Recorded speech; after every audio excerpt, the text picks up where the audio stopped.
world, isn't it? Yes, ma'am. Can't beat it. I know. Like, don't get to that. Well, I wonder if I could do things in my house.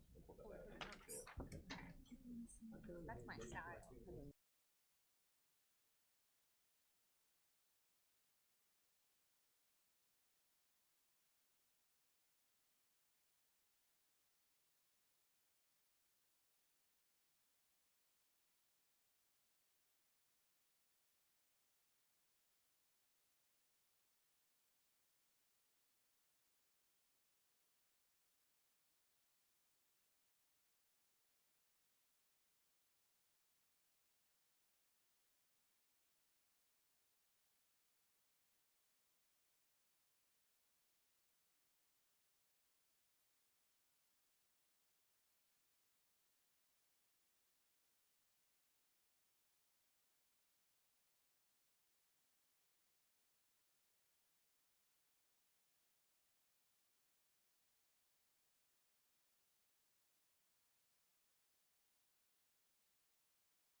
All right, good evening, everybody. It's Tuesday, February 25th, 2025. It's a little after 6. Public Services Committee meeting this evening. Roll call, please. Alderman Sherry Pickering.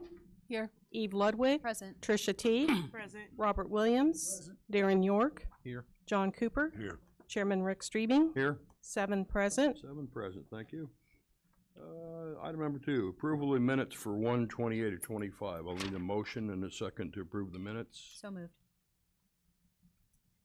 Second. Is there any questions, any changes on the minutes?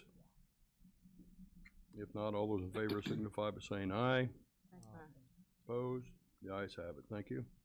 Number 3 is the approval of the agenda. We need to remove 13A ordinance, and we will remove number 18, 19, and 20 from this evening. So with that changed on the agenda, I'll need a motion and a second to approve the agenda as changed. So moved.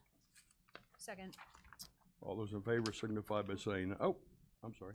Can you say again which ones that we're Okay. removing? 13A, Uh-huh. number 18, 19, and 20. Thank you. Corporate counsel's not here this evening. His father died, so. So with that, all those in favor signify by saying aye. Aye. Opposed? The ayes have it. Thank you. We do have an agenda. Audience comments, number 4. Has everyone had a chance to complete a yellow card who wishes to speak this evening? Okay. When I call your name, please come to the podium. You'll have 3 minutes to speak. First, I have Nancy Irwin of Danville regarding landlord retaliation. Thank you, council, for letting me speak my 3 minutes tonight. It's been a much talked about topic, and I've kept my mouth shut till tonight.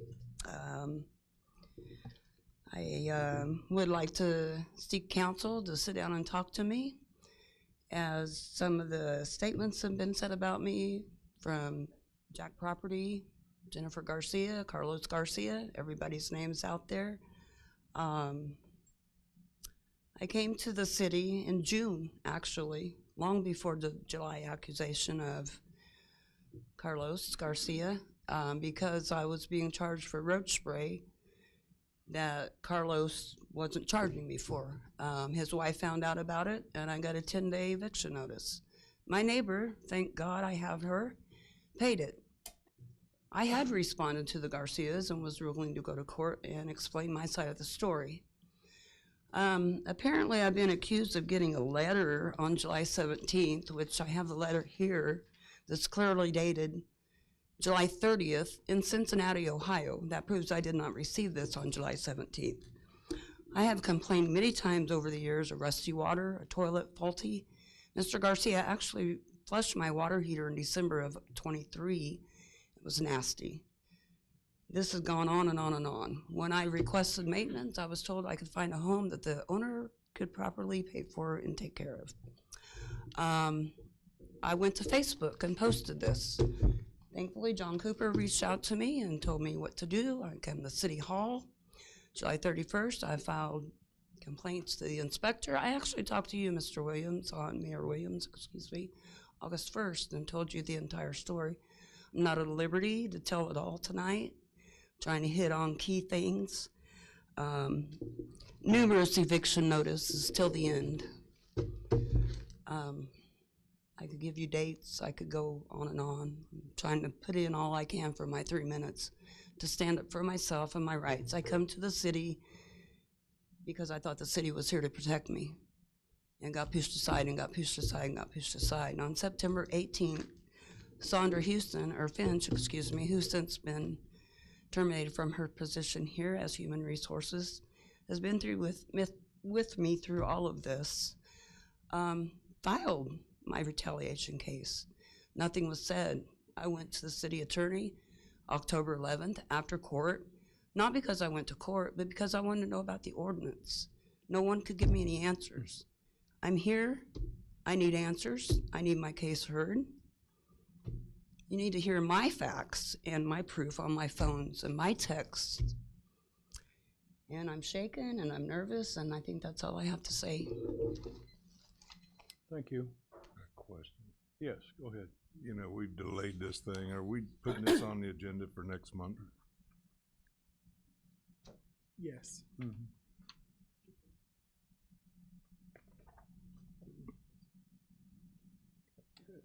Lloyd, I'm sorry. Go ahead. Is that all, Alderman Cooper? Point of Yes. clarification. So next month being next month's public services meeting, or next? Like to, if it would be okay with this committee, we would like to bring it to the Public Works Committee if that'd be acceptable. No, I disagree with that. I mean, Well, just to move it a little bit faster, but it doesn't matter to me either way. However I you want guess us to bring committees it. had more experience with it. You know, it's just, that's my opinion.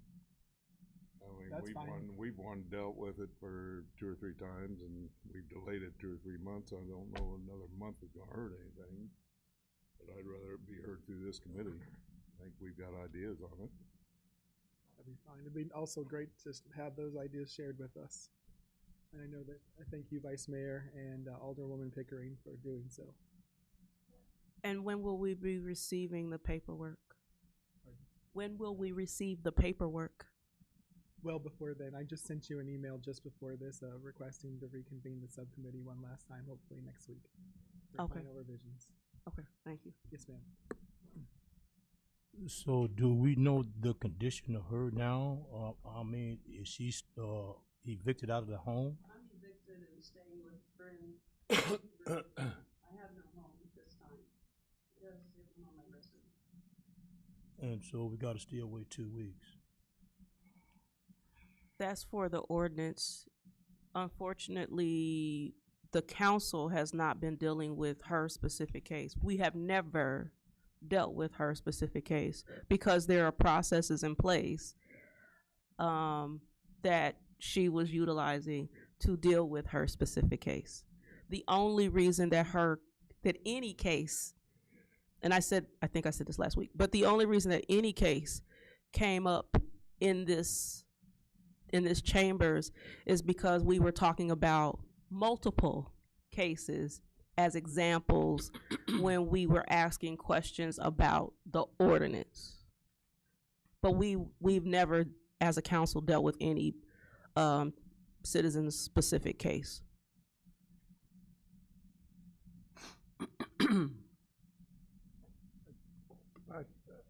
Yes. And I think in regards to that, we had an ordinance in place, but it didn't protect the tenant's rights from what I gathered out of everything. And that's the concern I have. And Ms. Finch wrote some ideas in that ordinance that probably should be implemented, and I'm probably going to push for it to be implemented. She's dealt with it more than a lot of us have. But we need to protect people like her, and I don't think she was. I thought she was. That's why I got involved, and apparently we didn't because the ordinance didn't have enough teeth in it. At least that's what I was told, and that I would like to solidify that ordinance by putting that in there. The last discussions that I participated in concerning the ordinance was a meeting with Mayor Williams, Vice Chairwoman Pickering, and myself to specifically discuss the additions that Mrs. Finch put forward to us, and we concurred with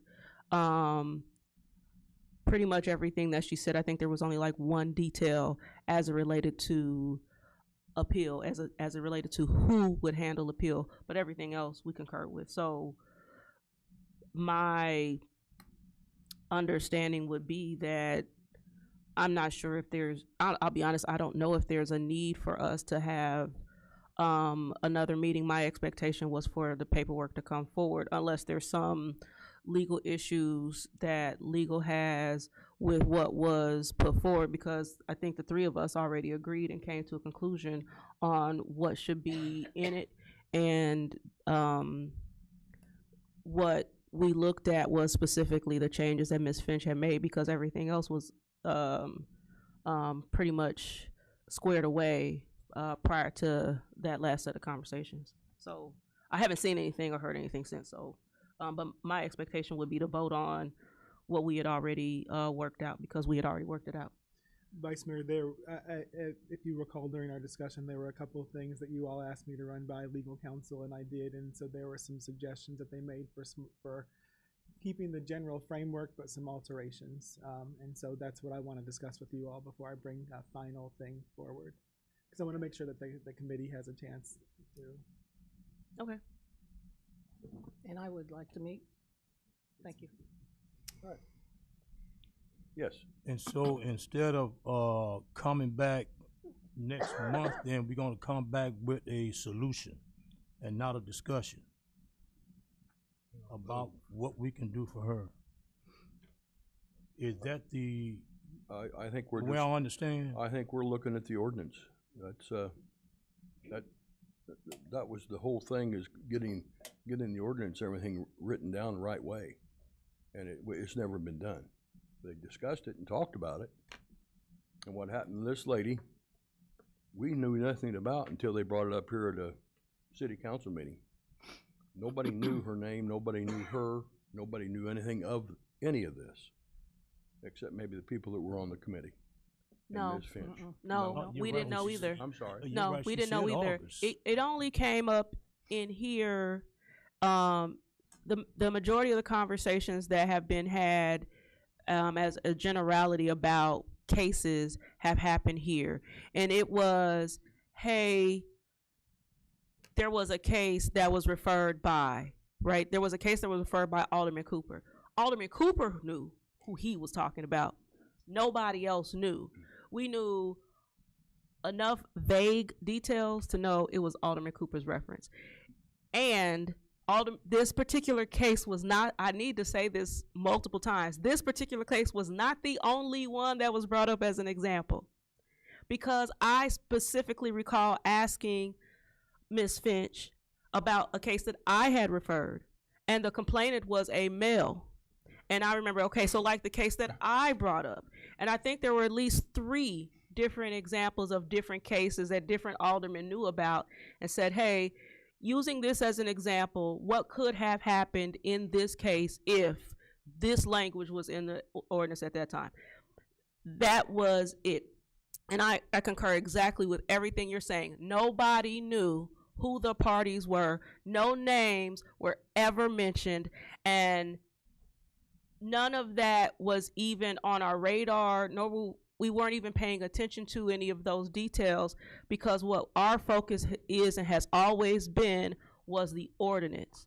And what we were making sure that we were trying to do, because people knew about Alderman Cooper's frustration with trying to help a citizen, and the case not going the way he expected, and the help not coming in the way he expected.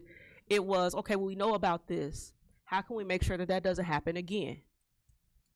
And so then we start talking about that as an example, to be able to use it as an example, but from a very general perspective, with no particulars and no specifics. And none of that would ever have come public had it not been for the parties coming public. Right.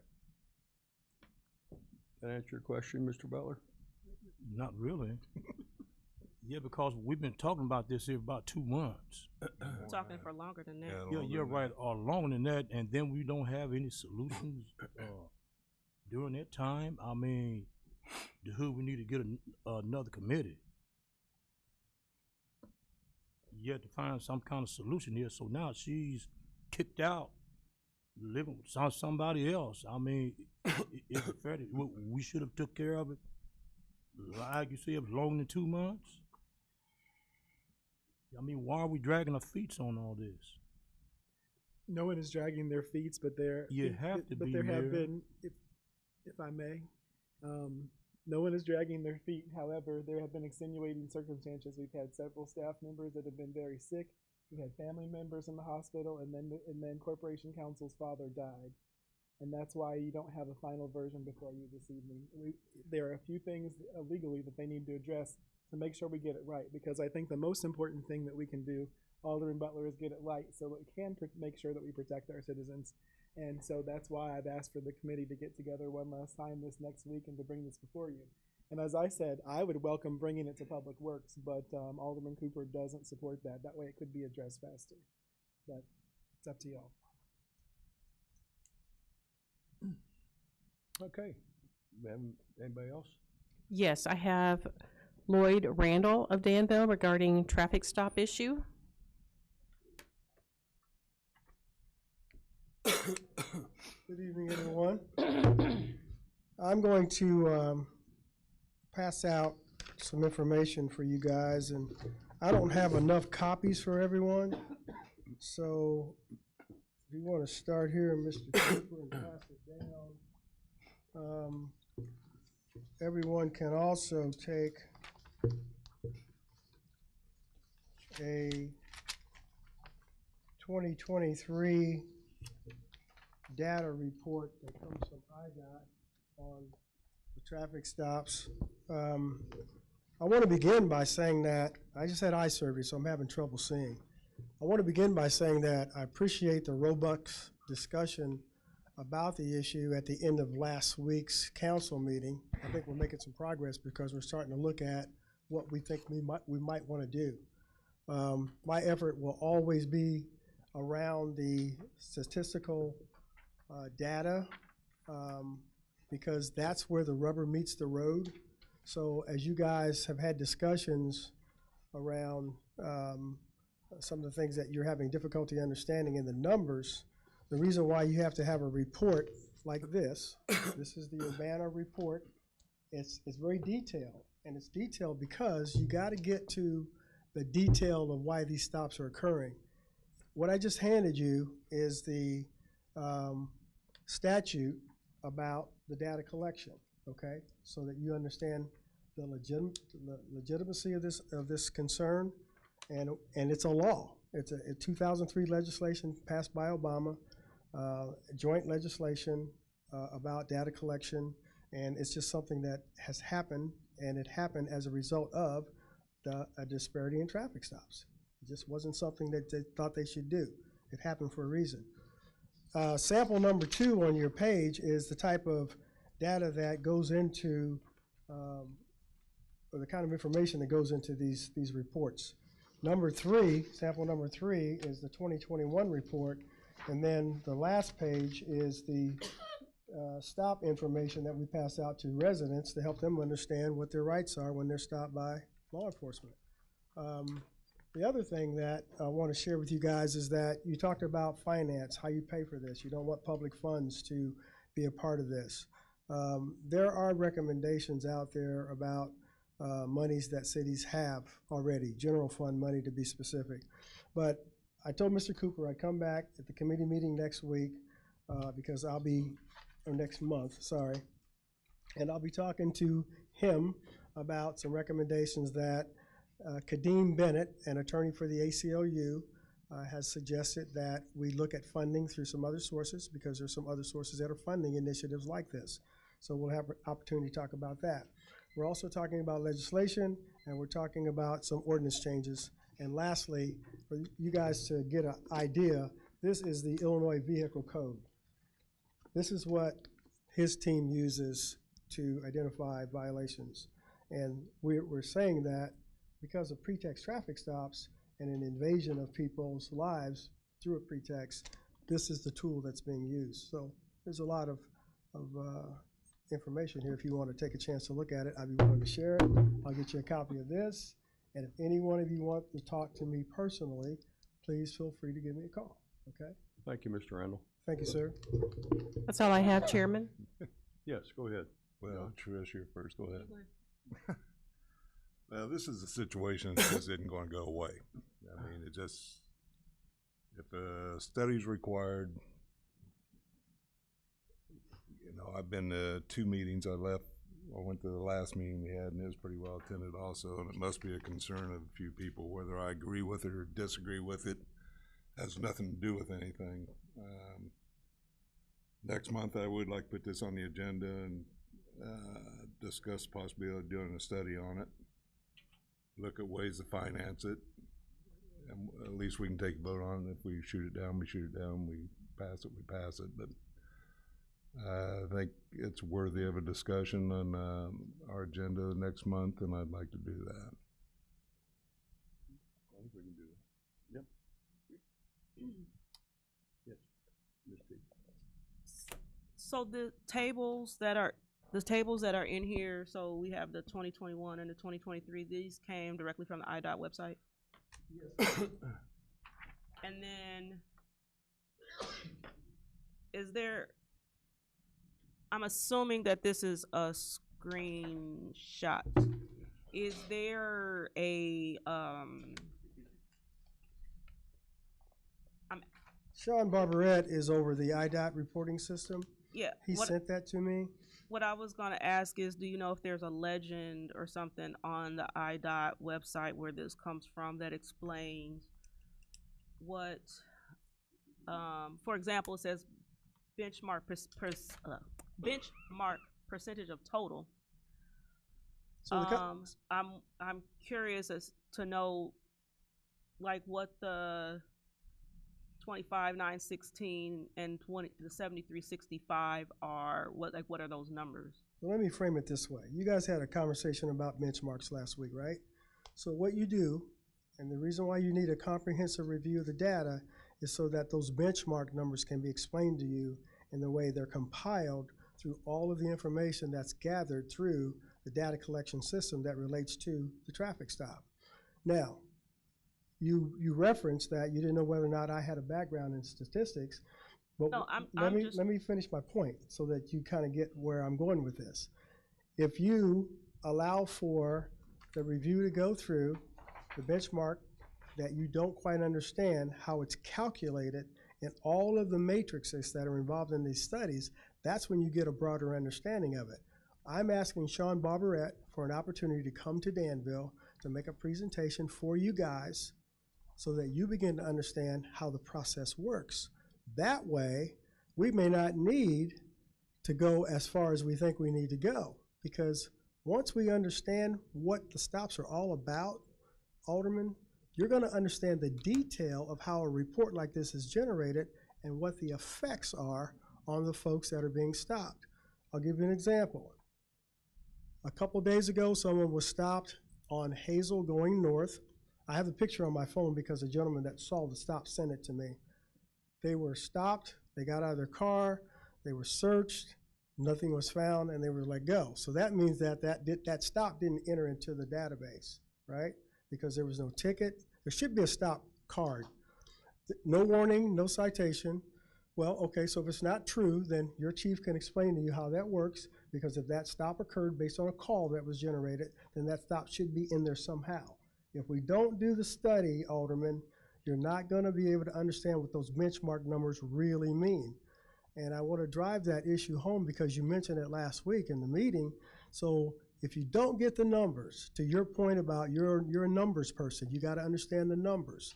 We get Barbarette to come in, we get the explanation, you get a broader perspective of what those stops really mean, and then you begin to understand why it's important to have a scientific review of the data. Mr. Butler said, well, why don't we just stop 50 people and white people and 50 black people and we see where it falls out? It's not that simple, because that's not how statistics work. So No, if you want to, I understand how statistics work. I was asking a very specific question. okay, What I was asking was, and I think actually while you were talking, I think I calculated it in my head, so I think I know the answer to my question, which is the benchmark line being percentage of total should, if I'm understanding the benchmark line correctly, when I look at, for example, Black or African American, and it says 7365, which is 20%, it's saying that what I'm asking is this benchmark total, is that supposed to be 20% of population? Like what is the 20% representing? Because when I do the math, based on the fact that the total benchmark population above that is 35,999, when you multiply that, you take 10% of that and multiply that by 2, that comes out to about 7365, which is 20%. So my question is the 7365 on here saying, like, what is this a representation of? I get what stops is. If there are 3848 total stops, and 2136 of those are of black people, then that would be 56% of 3848. But then it has a benchmark percentage of total, and it has 72% white, 20% black African American, 5.7% Hispanic or Latino. What I'm asking is this supposed to be a representation of our actual population? That's what I'm trying to get an understanding of, is what this benchmark number is. Not at that, because that to me is not a statistic of stops. If I'm understanding this correctly, it's supposed to be a statistic. They say statistic a lot of times fast. It's supposed to be a representation of our census information and our percentages of population. And I'm asking is that, am I understanding that accurately of what that particular line is? It is my understanding that you're in the ballpark of the question you're asking. So, but I'm just, to me, it's a yes or no question. Is the benchmark line, benchmark percentage of total, is that supposed to be the statistical representation of ethnic breakdown of our city? Driving population. So we have 25,000.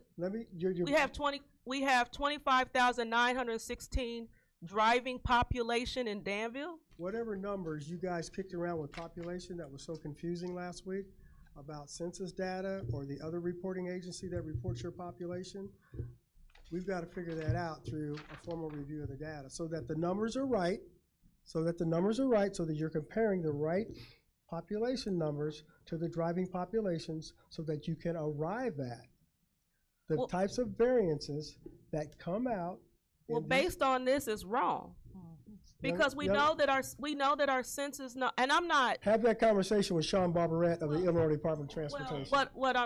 This goes back to the conversation. So let me back up. First of all, thank you for providing this, because this is a helpful table. Should be. Because nobody has seen the data unless they went and looked for it. So I appreciate that. But to the point of the conversation that came up last week, which now is being brought back to the forefront because you brought this, it says our total benchmark population is 35,999, so 36,000 people. I can't remember the last time Danville had 36,000 people, but it definitely was not in 2023. And we know that because as a result of the 2020 census, we dropped below 30,000 people and we lost our MSA status. So if that's just and the benchmark number is not a statistic as it relates to stops. The benchmark number, if I'm understanding this correctly, so I was really just looking for a confirmation of, tell me if I'm correct or wrong on how I'm looking and understanding this data. You have stops, which is an actual number that comes from data that we reported. And Chief is nodding his head, yes, thank you for the people who are listening, because people complain to me all the time that they can't see. So we have the number of stops, which is an accurate representation of our data. And then you have a benchmark number, which is, according to where it says panel 1 in the boldface, total benchmark population, $36,000. 36,000 people minus 1.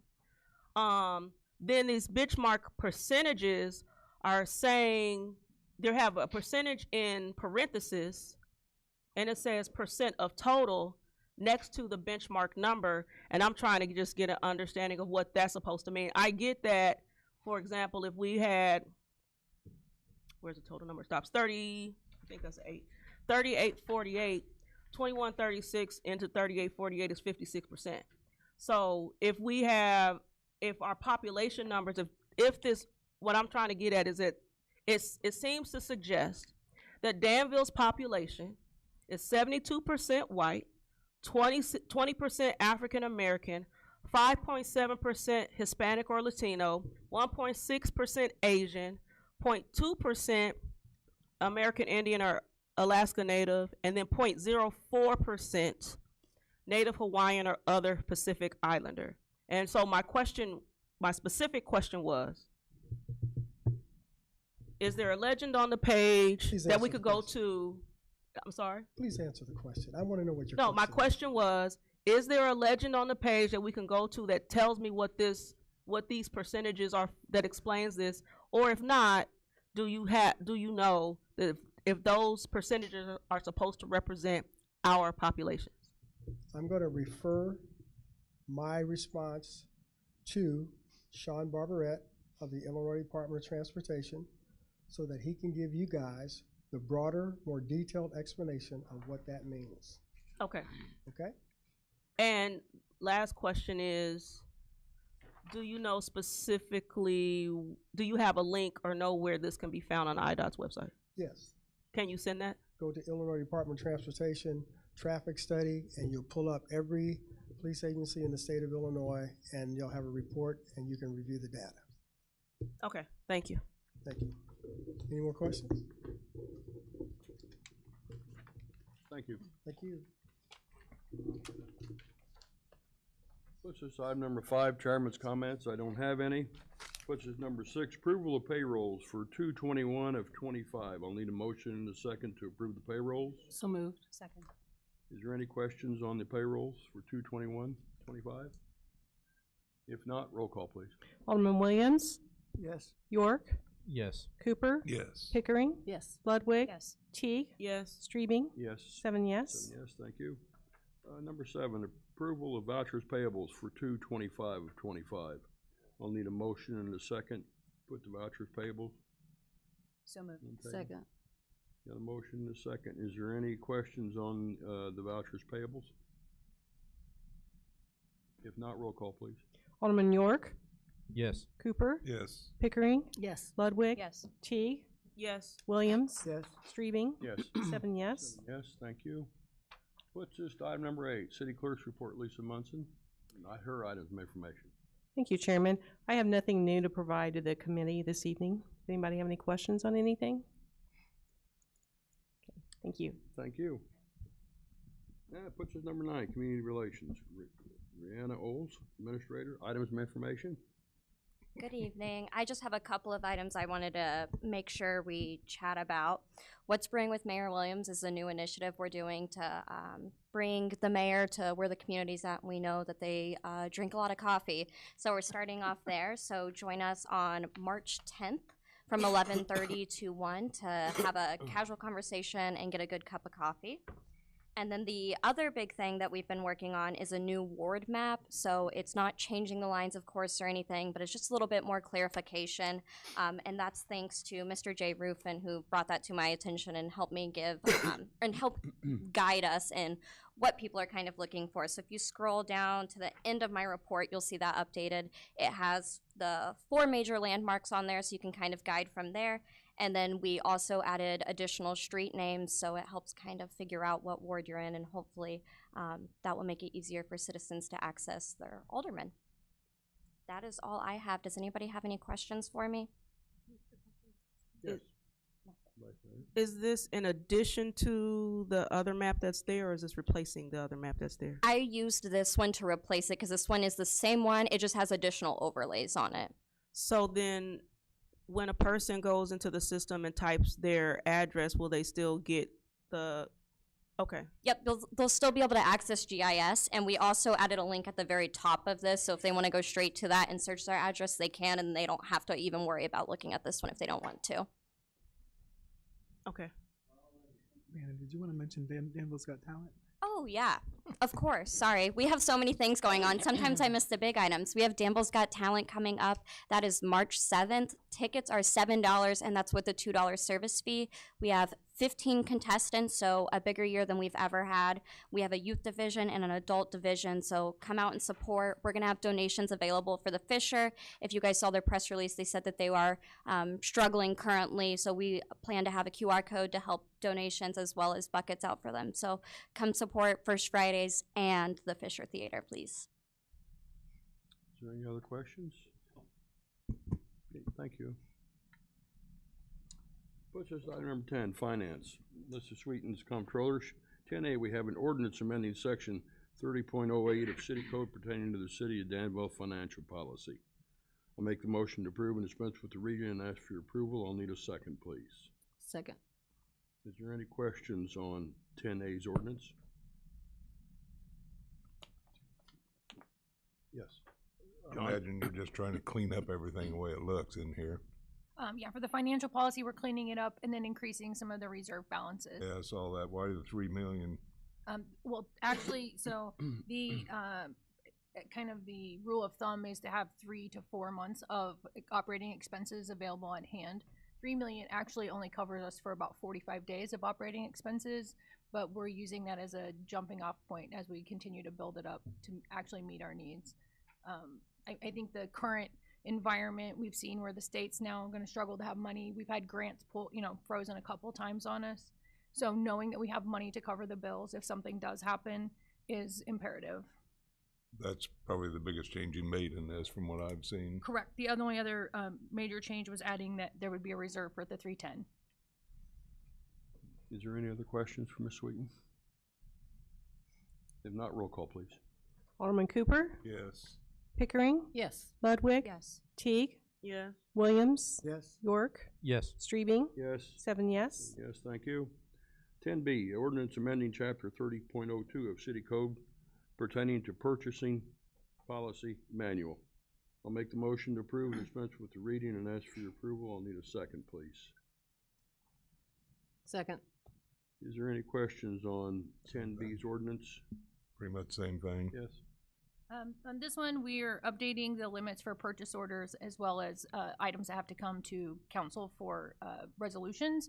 We currently are finding ourselves in a position where it's hard to be agile in the marketplace. For example, if chief finds a car available, we may not be able to make it to a committee and council in time to purchase that car. If it's on a used lot, similar for vehicles, we're finding for public works. It just gives us more agility in the marketplace and be more efficient. And honestly, most of our spending has already been budgeted. You guys see all the expenses that go out. It's just to make us be able to respond quicker in the marketplace. And you feel comfortable with that? I do. Any other questions?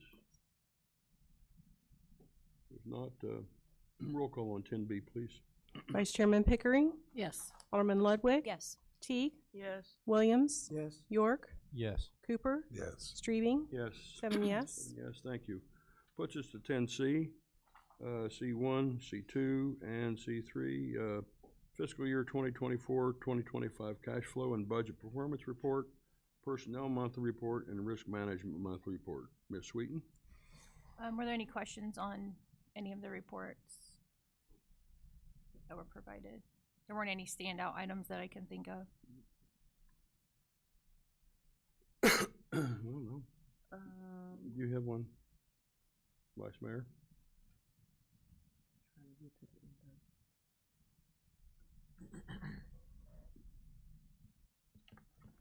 No. No?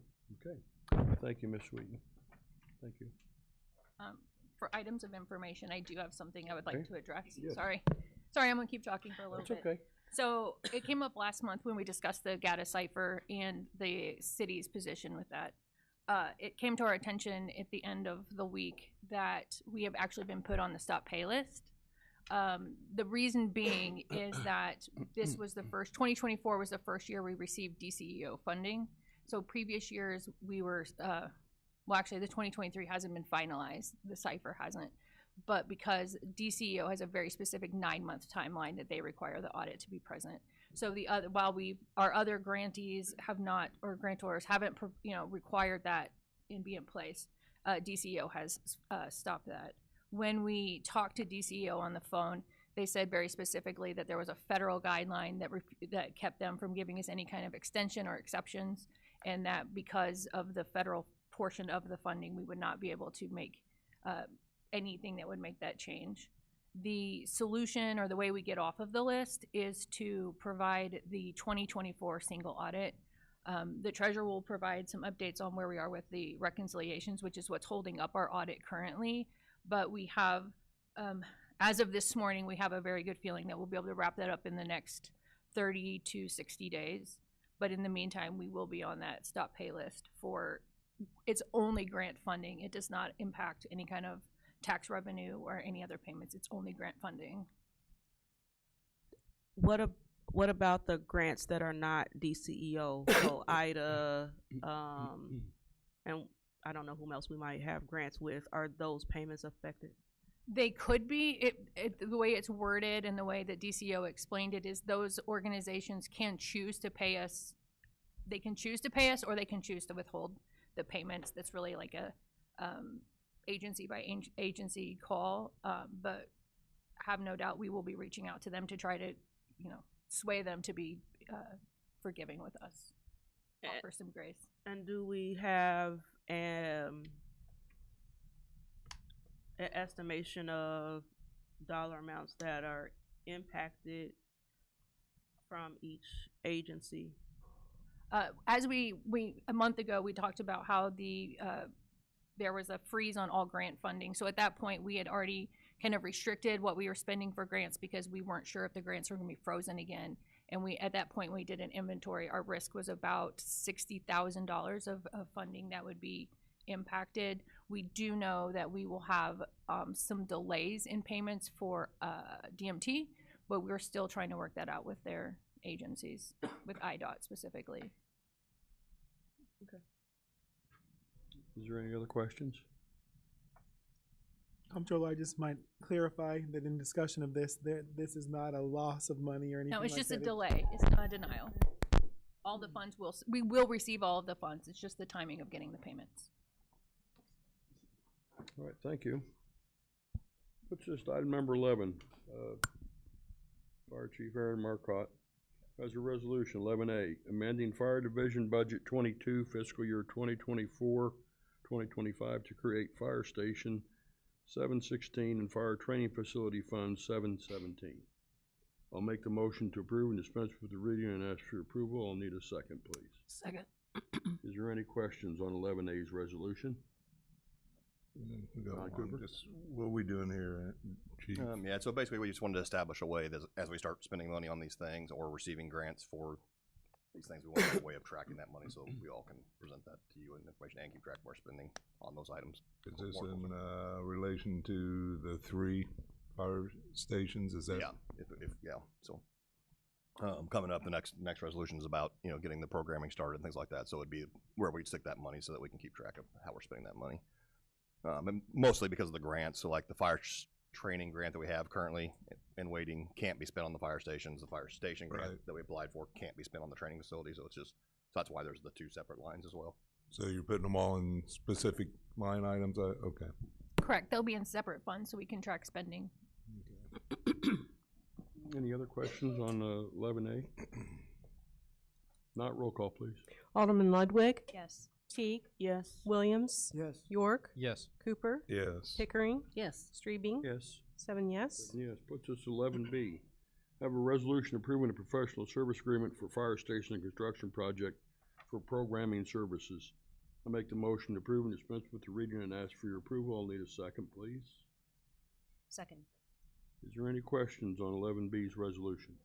I imagine the same thing you just went through, but I got just a question in relationship to all that.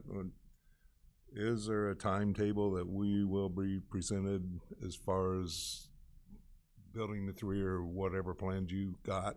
Yep. So that's what this resolution's about. It is about the hiring the architects to start us so that we can. It's not full architecture. It's just us preliminary, internally getting the fire stations down to the size we need so that we can kind of give you a budget idea of what you'd really realistically be looking at. So if you think about the study, it had big numbers, big stations. Like it said, like the outside station should be 12,000 square foot. We don't think we need it to be that big. So this is our process of shrinking that down to what we think we actually need, and then having it sort of realistically costed through materials so that you get a truer sense of what this will look like. I thought we did that. That's the study, and that was just all estimates on their side. This will be us actually looking what Danville actually wants and needs, and this is probably about an 8-week process, give or take. Didn't we have another firm to? We did, yeah. They did a study on why we needed the condition of the fire stations and the response areas. They included a sample graphic of what that would be, But again, those buildings are 50 to 75-year buildings, large size. This will be us actually honing all that in to what we think Danville actually will need and things like that. And there'll be a couple options built in here too, so that different materials for certain ones, and then different size and scope. So this is us working with the architects on that process. In a dream world, when would you like to present all this? This will take 8 to 12 weeks. Probably, usually I say 8, it'll probably be 12. Just the general, the way things go. For this part, they will come present to you guys the options of what it would look like, and then, of course, then it's just whenever we bring to you guys about the number. So we'll go back and forth a couple weeks trying to get it down to what we think is a realistic number for you, and things like that. So will we be getting copies of 2 reports? You'll get this will be a new set of, yeah. This will be sort of like a schematic combination. It'll be like a version of it where it's sort of cartoonish, but it'll tell you what it would generally look like, what it'll generally lay out to be. Yeah, and then just. Okay. This is how we sit there and go through back and forth with them about the types of materials that'll be used and things like that to get it to a number that we think is realistic for Danville. Whatever. So. Any other questions? 111B. Not roll call, please. Vice Mayor Teague, Yes. Alderman Williams, Yes. York, Yes. Cooper, Yes. Pickering, Yes. Ludwig, Yes. Streebing, Yes. 7 yes. 7 yes, thank you. Puts us 11C, items of information and Chief's monthly status report. Yep. So again, mostly January, February has been about compliance training, what we call it for us. All your OSHA regulations, things like that. We've gotten every member recertified in CPR. All the fire department annual physicals have been taking place. They're wrapped up tomorrow, I think. We've got our SCBA testing done. So all that stuff. So it's just all the kind of things we have to kind of get through. It's good weather, indoor stuff that happens. So we do have our annual report done as well. I think we're going to do a little presentation next month, our next meeting at the full council meeting on our numbers from last year. So there's some pretty good numbers in there to look forward to. So we'll have the reports are printed there in my office, so we'll get those out to you next week and then do a little presentation on the numbers we have. So other than that, truck training is still going on. And hopefully it'll be in service in the next week or so. Kind of waiting on some little bugs to be worked out and some of the other things to get back. So. Any questions for the chief? If not, thank you, chief. Puts us item number 12, information technology. Agnell De Silva, chief technology officer. His items of information and his monthly report. Thank you, Chairman. Should have all received the monthly status report. Are there any questions on the report? Any questions for Agnell? Okay, I just want to mention a few things. Firstly, since we are moving to the new City Hall building, there's a big undertaking because we got to look at the technology side of things, and we're in the planning phases right now. So I'll have some more information maybe in a couple of weeks or so. We're putting together infrastructure plan. What that does is this is a perfect opportunity for us to consolidate all our data centers into one data center. We're looking at huge cost savings in the coming years. So just to get a number, I was trying to put some numbers, how much can we save? So we're looking at anywhere from $80,000 to $100,000 in savings a year. That could be licensing, maintenance, hardware costs, and things like that. So I'm very excited about that. And thanks to my team as well for working with me on that, trying to find good solutions that work, efficient systems. And that's what we'll be working on in the next few months. Like as usual, Adam, Suhail have been working hard with the GIS system. Suhail has been doing a fantastic job trying to learn some of the GIS skills, and Adam has been very helpful in that area. So he's already developed a couple of apps in GIS, so I'm really proud of Suhail here. Rest of our team members, Blake has been doing great, trying to help me out as much as I can so I have some time for myself and my wife finally. So all that is going great, trying to have a work-life balance and things like that. But I keep demanding this of Agnell because he's killing himself, which is, I appreciate his service to the city and our citizens, but you can't continue to work 80 plus hours a week. That's not fair to anyone, especially your family. Thanks for your support. And also I would like to thank some of the aldermen that reached out to me and reporting some phishing emails, Alderman Teague, Alderman Pickering, Alderman Warnes, and several others. So thank you for doing that, because that really helps us trying to figure out. And some of these maybe test phishing emails, you'll know those, but what that does is it keeps our system protected, and you all are our first line of defense. So thank you for doing that. I appreciate that. So are there any questions? Any questions for Well, Yes. it's probably not No. toward you. Moving City Hall, is there any timeline?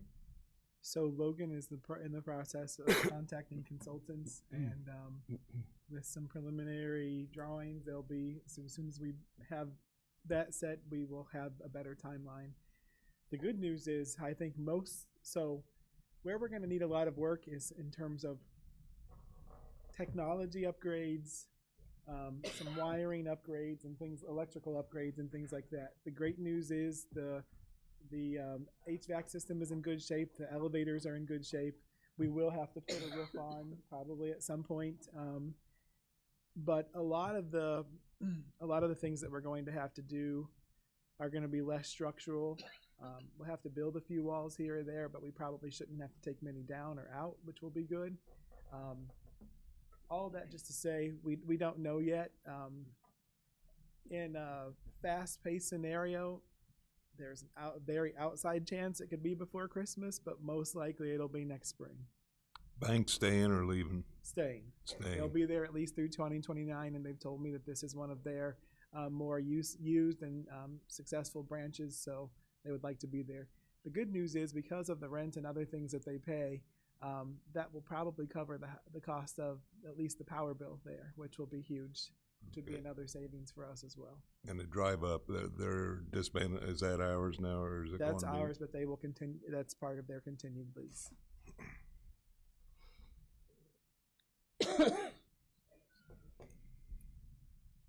Anything else for Agnell? Thank you, sir. Thank you. Tell your whole team thank you very much. Thanks for Puts us item 13, legal corporate counsel. He sent items of information in his monthly report. Is there any questions on any of that? I don't have a question on that report, but I guess my question is the plan for rental registrations as it relates to mailing in annual fees. As soon as we pass the ordinance, my goal is to give the folks 60 days at least to register. If it comes to council when it comes to committee next month, and it would be the 1st of April, so then we would send out letters hopefully within that next week or two. So then they would have probably until mid-June to register. That's a rough timeline. And so then, as it relates to the actual registration amount, then is it going to be changed for next year because it's not an entire year, or what's the plan there? No, I don't have any plans to change it this time. Okay. Any other questions on legal? All right, puts us item 14, police. Chris Yates, Chief of Police, has a resolution 14A, approving a memorandum of understanding between the Danville Police Department and Bureau of Alcohol and Tobacco, Firearms, and Explosives, ATP. Make the motion to approve and dispense with the reading and ask for your approval. I'll need a second, please. Second. Is there any questions on 14A's resolution? It's probably something due every year, isn't it? Yes, we started started a partnership with ATF. We've always worked with them for years, but now we have what we call task force officers that are actually assigned to them. That way it's a reciprocal agreement to where we can use a lot of their resources, especially in combating illegal guns and gun violence. Danville City police officers recovered 163 firearms off criminally possessed firearms or firearms that were used in commission of crimes last year. So that resource for us is, it's fantastic. Is there any other questions on 14A's resolution? If not, roll call, please. Alderman Williams? Yes. York? Yes. Cooper? Yes. Pickering? Yes. Ludwig. Yes. Teague. Yes. Streebing. Yes. 7 yes. 7 yes, thank you. Puts us to 14B. We have a resolution authorizing the application and acceptance of the Illinois Department of Transportation and Sustained Traffic Enforcement Program STEP grant. I'll make the motion to approve and dispense with the reading and ask for your approval. I'll need a second, please. Second. Is there any questions on 14B's resolution? So this is a grant that we've already received or we're applying for? We apply for this every year and receive it every year. And reference to, you were asking earlier about like the different state grants. I'm sorry, the grant manager that we work with is well aware of the situation, and he said that that's not a concern. We went ahead and prepared to do the application. Okay. So Chief, this is something we've been awarded it, but we need to officially accept it, correct? No, we have not been awarded it. Oh, okay. We just worked with the grant manager, I believe, yesterday Okay. on that, and Okay, sorry, I missed. so they'll state fiscal year is what is October 1st through September, so we should know by September.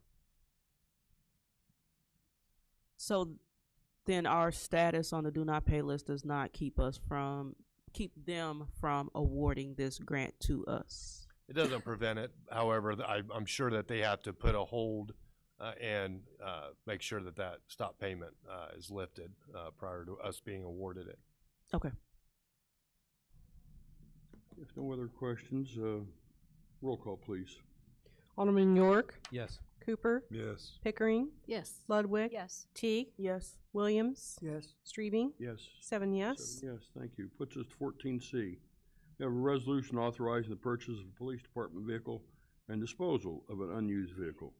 Make the motion to approve and dispense with the reading and ask for your approval. I'll need a second, please. Second. Is there any questions on 14C's resolution? Question. Yes, John? We buy a lot for them, Florida. Is this on a state contract? No, actually, where we buy them out of Oklahoma, but he has businesses in several states. I think Oklahoma, Arkansas, Missouri, and maybe in Florida. His residence and his home offices, or his offices in Lakewood Ranch, Florida. But the cars mostly come from Oklahoma, but they're bought throughout the country. Rebuilt title, you feel comfortable with that? Yes. Actually, we got with Fleet and my administration's manager the other day, and we reassess it every year on the costs that we have, maintenance costs on the rebuilds versus the new. And it matters whether it's put together in Chicago or Detroit. We're having better luck with the rebuilds. There's significantly no difference. And you're looking at a new car on state bid somewhere between 46 and 49,000. And these cars, I mean, I've gotten them with 3,000 miles on it. And we're aware of the damage that put them in there. Matter of fact, one car was totaled out by a city and by an insurance company because they couldn't get a tailgate. The only damage to the vehicle was the tailgate. And you can't get OEM tailgates from Ford. You can get an aftermarket somewhere, but you can't put that on a new title or, vehicle. You can't do that. So, I mean, that's how they get vehicles. But we've had very good luck. They're also warranted for 12 months or 12,000 miles. And we've even had a situation where we had I'm not a mechanic, but there was a part that was beyond that. I called him, let him know. He sent me another one. So we bought quite a few cars from this organization and saved hundreds of thousands of dollars in doing so. What do they do? Drive these things up to you? No, they transport them on a trailer. Okay. But the car I drive is one of them. And you can't really beat the price for what you have to go Our fleet mechanic is very good, and most of them he has to really dig to find the damage. Yeah. And where it was repaired. Any other questions? Yes. Yeah, what happens to the disposal car? So the vehicle that we're trading in, we're getting $2,500 for it. That's probably the lowest we've gotten off one of the cars in trade-in. but it has 200,000 cop miles on it, and that's like probably 400,000 miles for a personally owned vehicle because of all the running hours. So the fact that we're getting $2,500, I was very pleased. Any other questions? If not, roll call, please. Alderman Cooper? Yes. Pickering? Yes. Ludwig? Yes. Teague? Yes. Williams? Yes. York? Yes. Streebing? Yes. 7 yes. 7 yes, thank you. If there's no, I'll read them all, but if there's no problem, I'd like to take 14D, E, and F because they all have to deal with the school district. Does anybody have any problems taking all three of them together? You don't even have to read them. Don't even have to read it, okay. Chairman, you might just state items D, E, and F, though, just. Yes, items D, E, and F on the three resolutions. I'll make the motion to approve and dispense with the reading and ask for approval. I'll need a second, please. Second. And like I said, all these are the intergovernmental agreement with Danville Community Consolidated School District, resource officers and feeds and radio frequencies, and reciprocal reporting. So if there's no questions on D, E, and F. Well, it's nothing new, is it? It's probably a yearly thing. Yeah, it's yearly. The only thing that's changed in the last 2 years is they're wanting a fourth SRO. However, with that, we came up with the agreement that they would pay 100% their salary and benefits. They're not doing that now. I thought they were doing that. Not on the others. It was, I can't, it's in there, but it's like 75% because we get them for a large part of the summer. However, with the agreement, we get them for when they're taking most of their vacation. And we just can't, we have a vested interest, obviously, in our school district and safeguarding, our students as well as our teachers, staff. But we can do that for 3. 4 would be a little bit more difficult. So 4, they don't stay at the same school all the time. They probably just. Northridge is pretty much at the same school. We don't rotate them from school to school every year because relationships built often take more than 1 year. And we like to make sure that if a SRO starts with a group that are freshmen, we like seeing them through the 4 years to build those relationships. However, there is one that currently that sort of rotates between Danville High School, Kenneth Bailey, and I believe he goes to Southview when necessary. Any other questions on D, E, or F resolutions? If not, roll call, please. Vice Chairman Pickering? Yes. Alderman Ludwig? Yes. Teague? Yes. Williams? Yes. York? Yes. Cooper? Yes. Streebing? Yes. 7 yes. 7 yes, thank you. Puts us to G, items of information and your January 2025 offense data report. Chief? Did anybody have any questions on the data that was provided?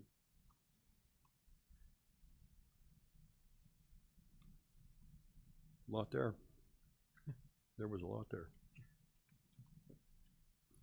We are, as we're moving forward with both, our data specialist does an excellent job pulling the information, and now that she's has the ability to reach out to our analysts, they can do a lot more things with it.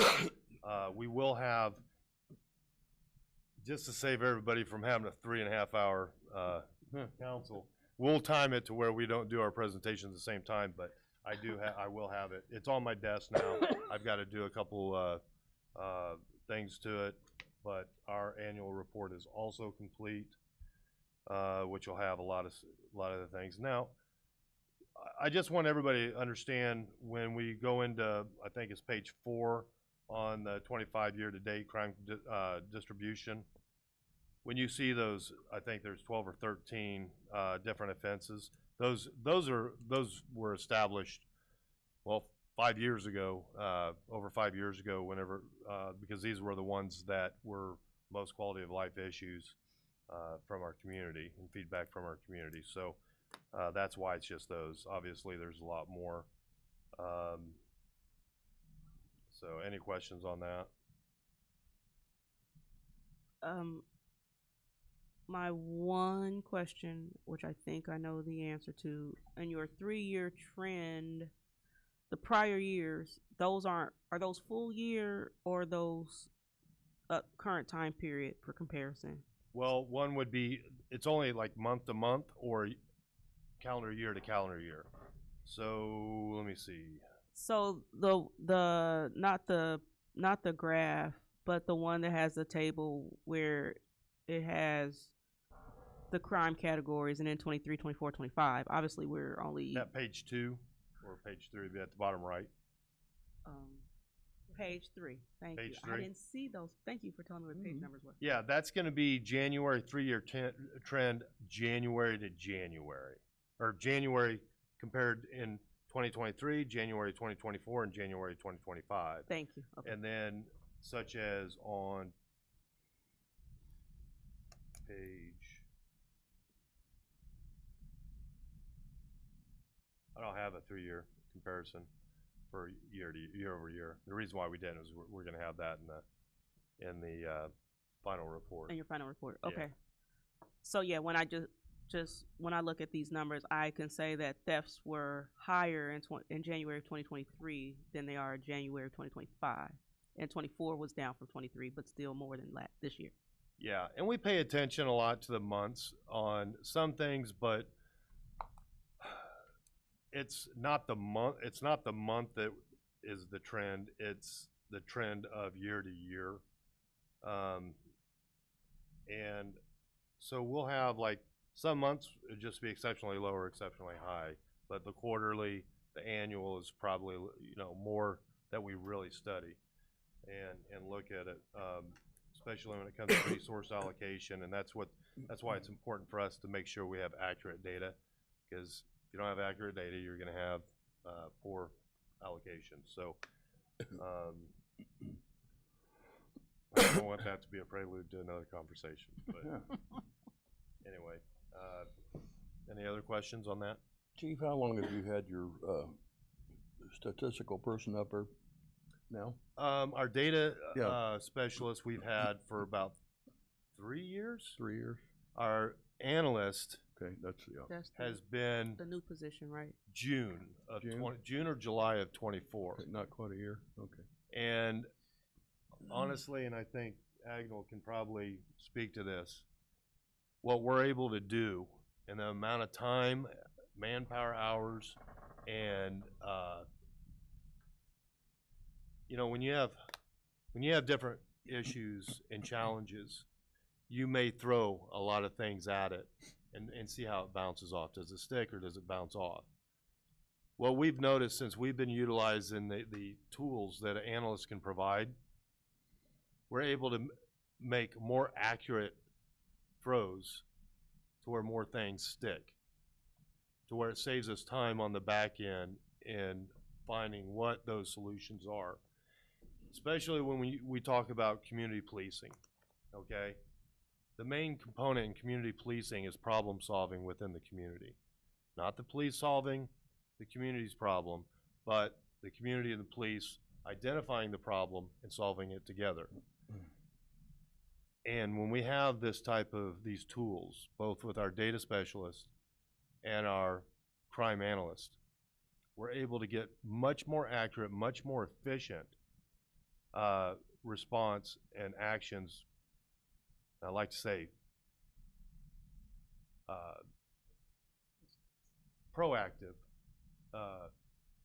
actions than we've ever been able to do before. And honestly, when we're looking at this, it's like we could use another analyst. So that's another conversation. But yeah. Any questions for the chief? And you guys good on that? The only other things I have is we have 2 at PETI. I've been monitoring, watching their scores. They're doing well. They should graduate in late April.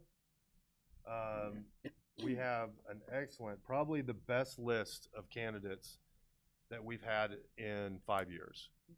Now, we used to test every 2 years, up till about 3 years ago. And we realized that people don't sit on a list for 2 years waiting for a job because they're good ones. We're all fighting over the same good people, not just within law enforcement, but throughout all the workforce. So we test 3 times a year, and they can stay on that list for up to 2 years. However, that list is always being added to throughout that year, and they can stay on that list as they go prorated for 2 years. But this group that we just brought on, very good. Talking about representing Danville and Danville area and with good people. So I'm happy with that. We're starting to see the pendulum swing back, and we'll be hiring hopefully up to 6. Could be 0. If they all surprise me and flame out before we get to the interviews, I'm not going to make any recommendations, neither will the board. However, I don't think that's probable, but we'll be requesting up to 6. Another thing with a lot of the stuff and outreach we've got with the program, you guys will be I don't know if you'll be surprised, but I was very pleased with the number of officers and civilian partners within the community that we've been able to serve at the training center since it opened officially in May of 24. Things that we've been able to do, and actually we're sort of setting a blueprint on how maybe other agencies may consider, but we've also partnered with them a lot. The other thing is with our youth training facility, which everybody knows as Friendly Town.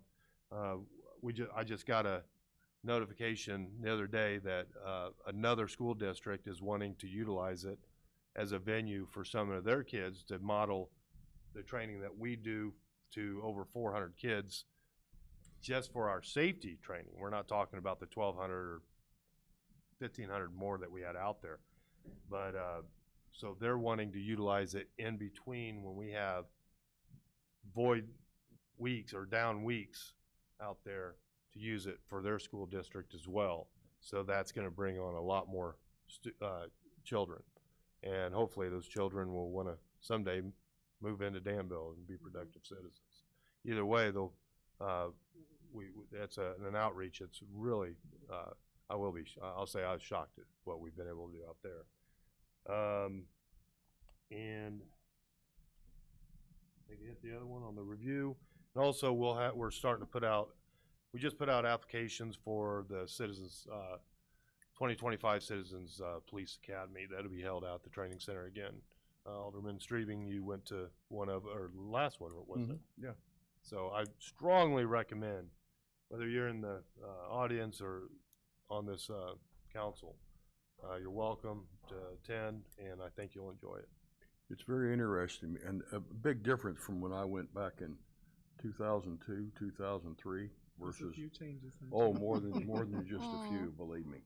I mean, it's really something. If anybody's got a chance to go, you really need to go. The virtual reality and the classroom is out of this world, and I can see how the officers utilize it for training. It's really good. So, where we've come in 6 years I'm very proud of what our personnel have done, especially what the officers on the street have done with the opportunities. I don't want to say they're better than us, but I got to say that they definitely rival my generation. They're better. Thank you. I'm just kidding. They're great. They're great. That's all I can say. Okay, thanks, Chief. That's it. That's all I got. That's it. I struggle with that. Puts us to item number 15. We have Public Works Dave Rui here, Director. He requested that we bring something to our meeting tonight. So 15A, we have a resolution awarding the contract for bid number 767 Harrison Park Clubhouse exterior renovation. Make the motion to approve and dispense with the reading and ask for your approval. I'll need a second, please. Second. Dave, you want to talk to us a little bit? Yeah, so this is just part of the CIP that's been previously approved just for the exterior renovation and honestly just repairs to the exterior to Harrison Park Clubhouse. When you pull in the parking lot and you walk up to it, it looks pretty good. We in years past they've been able to do some sections, but if you walk around the back side, whether towards the driving range or the wooded side, or the north side of it, it can get to where it's quite weathered. So part of the CIP was the external repair to the building, which includes concrete porches being replaced. There's a porch right now that's actually walled off on the inside that used to be an entrance. It's now walled off where you can't even access it. So that'll be opened back up with some new French doors. All the windows that are currently single pane are all getting replaced. That will make the building much more energy efficient. Porch roofs are being replaced. Right now there's some leaks in some of those roofs. Underground electrical feed, the electrical feed to the building actually comes in quite low, right over the top of the wheelchair ramp. That's going to get put underground so that we don't have issues of safety. The entire exterior will be repainted, so the entire building will now be fixed up to where it's in good shape and we can maintain from there. And then new gutters are being installed. So within this particular project, that's what's being done. Now there are things that we're performing, self-performing in-house with our new building maintenance staff. There's quite a bit that we're doing in-house that we can talk about further in the future. But as we go, there will be pictures being taken and everything to where we'll be able to really share what that looks like and all the progress that's being made there. So. Have you thought about anything with the parking lot? Because a couple times I was out there. That's actually will be a part of it. The parking lot, I believe, is on next year's program for seal coat. But within the reason it actually was supposed to be done this past year. However, within the talks with Ameren, there's a few light poles that are out in the middle of the parking lot that I know have been hit multiple times. That will be getting moved to the outer sections of the parking lot aimed in at the parking lot. So due to those being moved, we held off a year, and that parking lot will also be resurfaced.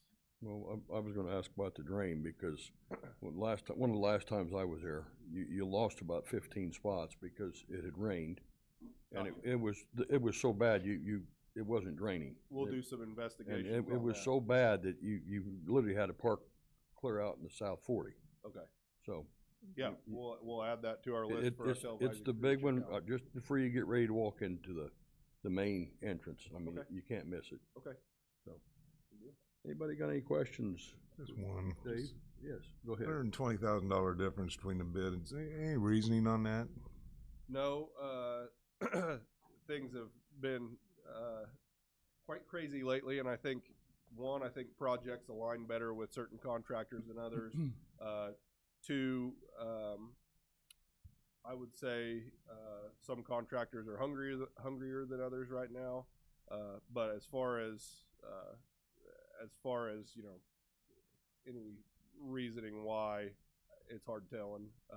I'd say Eric could probably speak more towards variances in contractor pricings, but.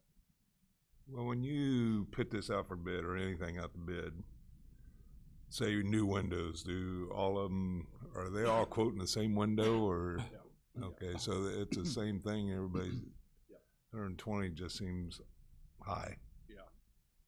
On this project in particular, there are items that, there are more highly skilled portions of this job that, take specific skill sets where I don't think you could necessarily just call any Joe Schmo out of the hall to be able to do. So, I think a lot of that usually goes into who contractors have sitting on the bench and ready to work and who's got work lined up and that type of thing.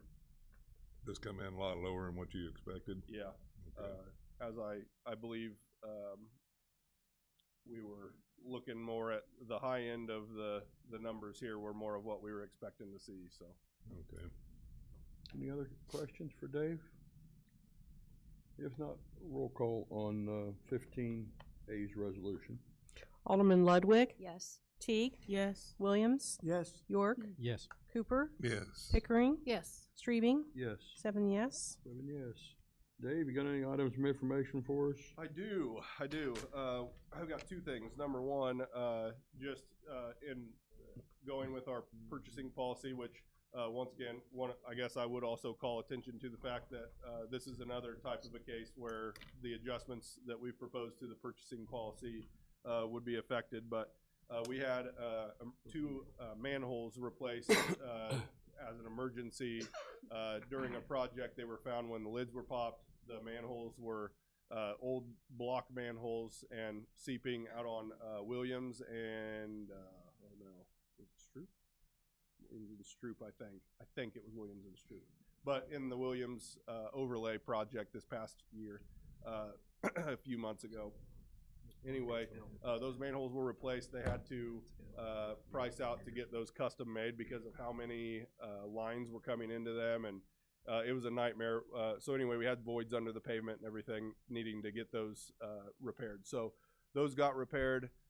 We've just recently received the bill for that from Stark Excavating, and the bill was $38,000. So thus, just letting you guys know, I'll be bringing to Public Services a resolution for that to get paid. Just again, as far as purchasing policy, this is another one of those, contractors are delayed, and, it's just another thing. That's unfortunately just kind of the average repair cost for a lot of things nowadays.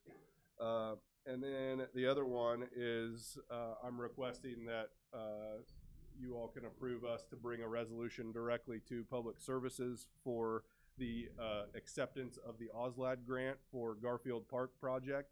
That got sent out to our grants manager, Ms. Sanchez. She asked if I could bring that up and get approval to bring that to you guys. They are requiring that we return the acceptance of the OSLAD grant signed agreement to them by the 12th of March. So that would put us out of date if we waited until Public Services or Public Works. So. Yeah, I don't have a problem with it, and just tweak with Mike a little bit. Mike won't have any problem with it. We usually work pretty good on this, so yeah, get it to us as fast as you can. Okay, good deal. That'll be on the agenda for this full council. Okay. Yeah. Thank you. Purchase item number 16. We have a treasury report. Chris Herron, our treasurer, is here, and we'll just go right through it. 16A is March 2024 treasury report and bank reconciliation. Then we'll go right into 16B, items of information. Chris? Thank you, Chairman.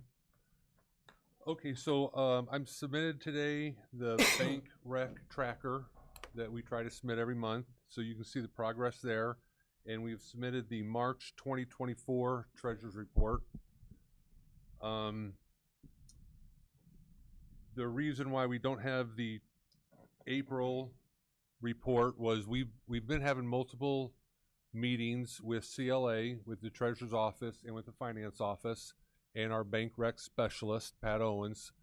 We're very fortunate that Pat has that relationship with CLA, and they wanted to make sure before anything gets posted in April of 24 that all the variances are starting to come together, because this is obviously the end of the fiscal year, and it's very important that before that gets posted, so that the audit is done correctly, that everything is starting to come to the proper flow, the proper numbers we're starting to see. We're seeing much better numbers going forward. The bank recs are getting easier and easier. We actually have April, as of today, we have the April 24 and the May 24 already posted. We have a meeting on Thursday with CLA, with our finance department, with the treasurer's office, and our bank rec specialists. We have a meeting, and then CLA will be able to see the progress that we've made, the processes that we've changed going forward, and we're hoping on Thursday they tell us that that they're going to accept the progress that we've made, and they're going to go ahead and what would you say, sign off on the audit? Is that the right word? We're to the point where we think our reconciliation is as clean as it's going to get for the end of fiscal '24. So once we've had that and they're confident that our numbers are good for the year, then we can close out the year and then get the audit completed. We've been to the point where we're waiting for the bank rec. So now that we're to a point where we can close that out, as long as they're aligned, then we can get the audit completed. She's actually starting, June is almost over also. June of '24, she almost has that completed. So you can see the progress is going much faster as the month's going on. Very excited to report that. And she'll be opening up July, August, and September, and hopefully she'll have that done within a month or a month and a half so that we will only be 6 months behind. And then going forward, we're hoping that by the next audit, we are caught up 100%.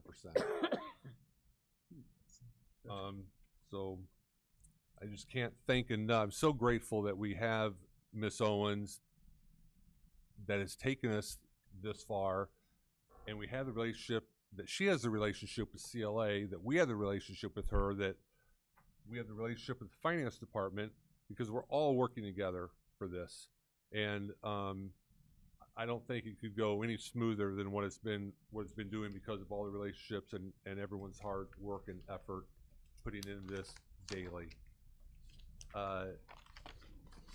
Literally, Miss Owens, every day she's here, she finds new things, new processes that we're putting into place.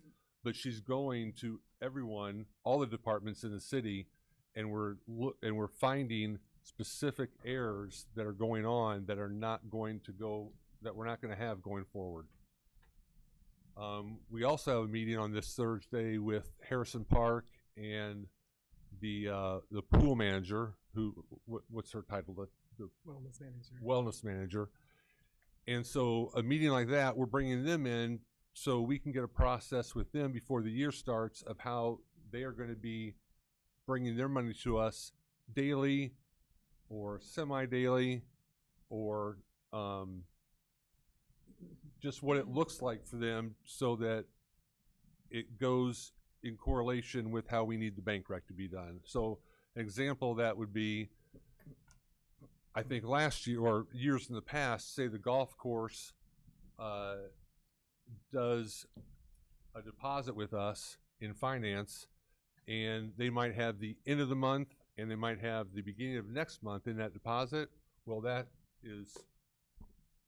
not good for our bank reconciliation. Mm-hmm. And so before, I think a lot of people just didn't realize this, but now we're really narrowing down these processes, and we're getting everybody on the same page all throughout the city. So going forward, long story short, it should be much easier, hopefully, going forward. Any questions? Any questions for Mr. Herron? These process changes that are being made, are they being documented with each department so that, because eventually the city will continue and none of us will be here, so that we never end up in this situation again? Well, that's a great question. I know in my office that's being done, but I don't know that for a fact. So that's something, thank you for mentioning that. So I'll make sure that happens. That's an excellent idea. Thank you. We have a project we're actually initiating in finance. It's going to be I've worked with Ms. Owens, and what are good practices going forward. So we actually do have a project where we're going to make sure that all of these financial recording transactions are documented, so that every department's doing it the same, and that it should be consistent going on. So hopefully that will also be something that CLA will want to see, and it will be helpful in our audit also, that they see that we're putting in controls. Well, do we have prior findings for this? Yes. Yes. Well, I guess the mess has helped us out then. I don't know about all that. Well, but well, it was an uphill climb, and I thank both of you for all your help, because we couldn't have done it without you. Yep. So, thank you. Yep. Thank you. All right. Let's see. That puts us to the item for closed session. We need to go into closed session. So a motion needed to go into closed session under section 2C1 of the Open Meetings Act to discuss specific employees. I need a second. Second. Roll call vote, please. Vice Mayor Teague, No. Williams, No. Yes. Oh, sorry, York. that's Yes. okay, thank you. Cooper, God, how many votes you need? No. Pickering, Yes. Ludwig, Yes. Streebing, Yes. 4 yes. 4 yes. There will be no action taken after closed session. So we are adjourned in closed session.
Second is needed to come out of closed session. So moved. Second.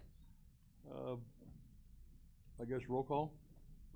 Just voice Oh, vote. okay, let's do it this way. All those in favor coming out of closed session, signify by saying aye. Aye. Opposed? The ayes have it. Okay, we are back to, the regular meeting, which brings us to item number 21, items of information. I don't think there is any. Committee members' comments? You guys got anything this evening? Hungry. Item number 23, I need a motion to second for adjournment because we've taken care of everything on the agenda. So move. Second.